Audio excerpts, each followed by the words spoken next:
അപ്പോൾ നമ്മൾ ഡാറ്റ ടൈപ്സും കാര്യങ്ങളെല്ലാം നമ്മൾ നോക്കി ക്ലിയർ ആക്കി വന്നിട്ടുണ്ടായിരുന്നു. ദെൻ നമ്മുടെ അടുത്ത ക്ലാസ് നമുക്ക് കണ്ടീഷണൽ സ്റ്റേറ്റ്മെന്റുകളാണ്.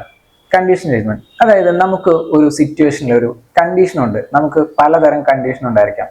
ഇപ്പോൾ മൾട്ടിപ്പിൾ കണ്ടീഷൻ അനുസരിച്ച് നമുക്ക് ഓരോ കാര്യങ്ങൾ ചെയ്യണം. അതിന് വേണ്ടിയിട്ട് യൂസ് ചെയ്യുന്നതായിരിക്കും കണ്ടീഷണൽ സ്റ്റേറ്റ്മെന്റ്.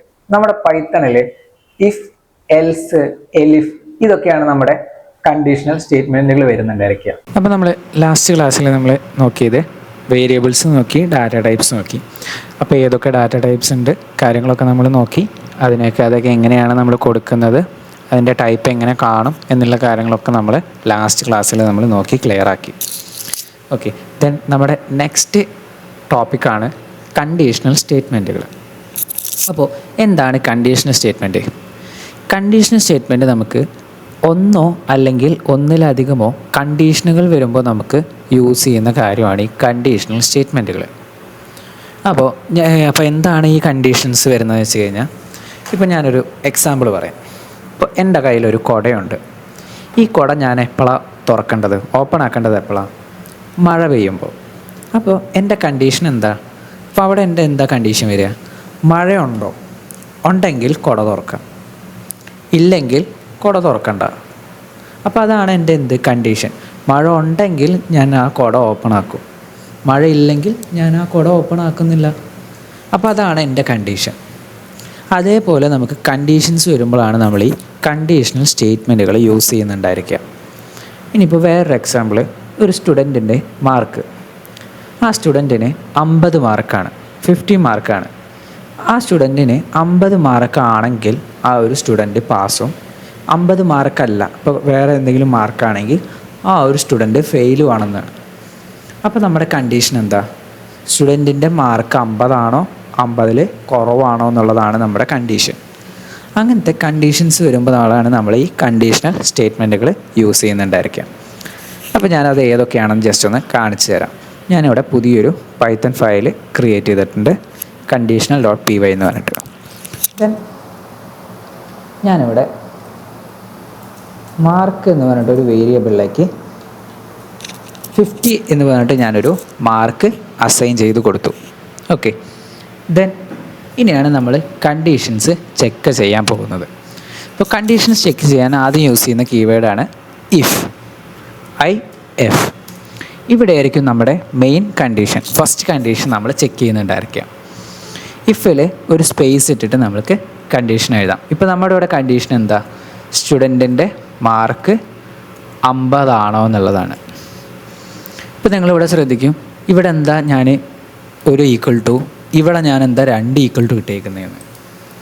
ഈ സിംഗിൾ ഈക്വൽ ടു എന്ന് വെച്ച് കഴിഞ്ഞാൽ അസൈൻമെൻറ്റ് ഓപ്പറേറ്റർ എന്നാണ് അതിനെ പറയുക. അതായത് ഒരു വേരിയബിളിലേക്ക് ഒരു വാല്യൂ അസൈൻ ചെയ്ത് കൊടുക്കുന്ന ഓപ്പറേറ്ററാണ് അസൈൻമെൻറ്റ് ഓപ്പറേറ്റർ. ഓക്കെ, അപ്പോൾ ഈക്വൽ ടു എന്ന് വെച്ച് കഴിഞ്ഞാൽ ഈ കൊടുക്കുന്ന വാല്യൂ ഈ വേരിയബിളിലേക്ക് അസൈൻ ആയിപ്പോവും. അപ്പോൾ ഈ ഡബിൾ ഈക്വൽ ടു എന്താ?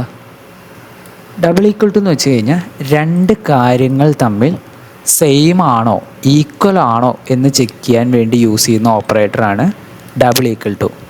ആൻഡ് ഇതിനെ പറയുന്ന പേര് കമ്പാരിസൺ ഓപ്പറേറ്റർ എന്നാണ്. അപ്പോൾ സിംഗിൾ ഈക്വൽ ടു ഒരു അസൈൻമെൻറ്റ് ഓപ്പറേറ്റർ ആണെന്നും ഡബിൾ ഈക്വൽ ടു ഒരു കമ്പാരിസൺ ഓപ്പറേറ്റർ ആണെന്നും മനസ്സിലാക്കി വയ്ക്കുക. അപ്പം ഞാനിവിടെ എൻ്റെ കണ്ടീഷൻ എഴുതി. ആദ്യം നമ്മൾ ഇഫ് കീവേഡ് എഴുതും, ദെൻ അത് കഴിഞ്ഞിട്ടാണ് നമ്മളുടെ കണ്ടീഷൻ എഴുതുക. ദെൻ കണ്ടീഷൻ കഴിഞ്ഞ് കഴിഞ്ഞാൽ ഒരു കോളൻ കൊടുക്കുക, അതായത് 2 ആ ഒരു ഡോട്ട്. ദെൻ ഒരു ടാബ് സ്പേസിൽ വേണം നമ്മൾ എഴുതാൻ വേണ്ടിയിട്ട്. കണ്ടോ, ഇത്രയും സ്പേസ്, ആ ഒരു 4 സ്പേസ് ബാറിൻ്റെ 4 സ്പേസ് ഭാഗമായിട്ടാണ് നമ്മൾ എഴുതേണ്ടത്. ഒരിക്കലും നമ്മൾ ഇവിടെ പോയിട്ട് എഴുതാൻ പാടില്ല, അതൊരു എററായിട്ടേ വരത്തുള്ളൂ. സോ ഒരു ടാബ് സ്പേസ് അല്ലെങ്കിൽ 4 നോർമൽ സ്പേസ് ഇട്ടിട്ട് വേണം നമുക്ക് അതിൻ്റെ ഉള്ളിലെ കാര്യം എഴുതാൻ വേണ്ടിയിട്ട്. കാരണം അത് നമ്മൾ പറഞ്ഞു കൊടുക്കുകയാണ്, കണ്ടീഷൻ്റെ ഉള്ളിലെ കാര്യമാണ് അത് എന്ന് നമ്മൾ പറഞ്ഞു കൊടുക്കുകയാണ്. ഇപ്പോൾ ഞാനിവിടെ മാർക്ക് 50 ആണെങ്കിൽ സ്റ്റുഡൻറ്റ് പാസ്സാണ് എന്ന് പറഞ്ഞിട്ട് കൊടുത്തു. ഇനിയിപ്പോൾ മാർക്ക് 50 അല്ല, വേറെ എന്തെങ്കിലുമാണ്, അതെന്തോ ആയിക്കോട്ടെ, വേറെ എന്തെങ്കിലും, ഇപ്പോൾ 50 ആയിക്കോട്ടെ, 0 ആയിക്കോട്ടെ, വേറെ എന്തെങ്കിലും ആയപ്പോൾ എന്ത് കാണിക്കണം? അതായിരിക്കും നമ്മൾ എൽസ് പാർട്ടിൽ എഴുതുന്നുണ്ടായിരിക്കുക. ആൻഡ് എൽസ് പാർട്ട് നമ്മൾ ഒരിക്കലും കണ്ടീഷൻ എഴുതാൻ പാടില്ല. എൽസ് പാർട്ടിൽ കണ്ടീഷൻസ് അക്സെപ്റ്റ് ചെയ്യത്തില്ല. എൽസിൽ ജസ്റ്റ് എൽസ് എഴുതുക, ബ്ലോക്ക് ഇടുക, ദെൻ ആ ഒരു ടാബ് സ്പേസിൽ നമ്മൾ നമ്മുടെ കാര്യം എഴുതി കാണിക്കുക. അത്രയേ നമുക്ക് എൽസ് പാർട്ടിൽ നമുക്ക് പറ്റത്തുള്ളൂ. എൽസ് പാർട്ടിൽ നമുക്ക് ഒരിക്കലും കണ്ടീഷൻസ് എഴുതാൻ പറ്റത്തില്ല. നമ്മുടെ കണ്ടീഷൻസ് എല്ലാം നമ്മൾ ഇവിടെ ആയിരിക്കും കൊടുക്കുക. ആൻഡ് അവിടെ വർക്കായില്ല, ഇവിടെ കൊടുത്ത ഒരു കണ്ടീഷനും വർക്കായില്ലെങ്കിൽ എന്ത് കാണിക്കണം, അത് മാത്രമേ ഈ ഒരു ലൈനിൽ നമ്മൾ കാണിക്കത്തുള്ളൂ. ഇപ്പം ഞാൻ ഇതിവിടെ റൺ ചെയ്ത് കഴിഞ്ഞാൽ എനിക്ക് സ്റ്റുഡൻറ്റ് പാസ് എന്ന് പറഞ്ഞിട്ടുള്ള ലൈനേ എനിക്ക് വന്നിട്ടുള്ളൂ. കാരണം സ്റ്റുഡൻറ്റിൻ്റെ മാർക്ക് പാസ് 50 സോ ഈ ഒരു ലൈൻ അവിടെ നമുക്ക് കാണിക്കും. പിന്നെ എൽസിലോട്ട് കടക്കില്ല. ഇനിയിപ്പോൾ സ്റ്റുഡൻറ്റിൻ്റെ മാർക്ക് 50 40. അപ്പോൾ ചെക്ക് ചെയ്ത് നോക്കിയപ്പോൾ ഇവിടെ ഈ ഒരു കണ്ടീഷൻ ട്രൂ അല്ല. കാരണം 40 = 50 എന്നാണ് അവിടെ നോക്കുന്നത്.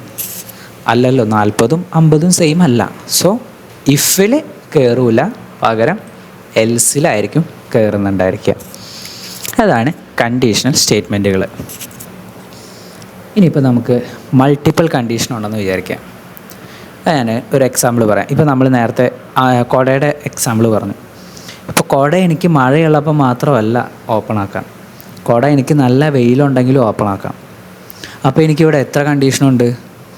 കുട മഴയുണ്ടെങ്കിൽ കുട ഓപ്പൺ ആക്കണം, മഴ ഇല്ല നല്ല വെയിലാണെങ്കിൽ എനിക്ക് കുട ഓപ്പൺ ആക്കണം, ഇനി മഴയുമില്ല വെയിലുമില്ല നോർമൽ ഒരു കാലാവസ്ഥയാണെങ്കിൽ കുടയൊന്നും ഓപ്പൺ ആക്കണ്ട.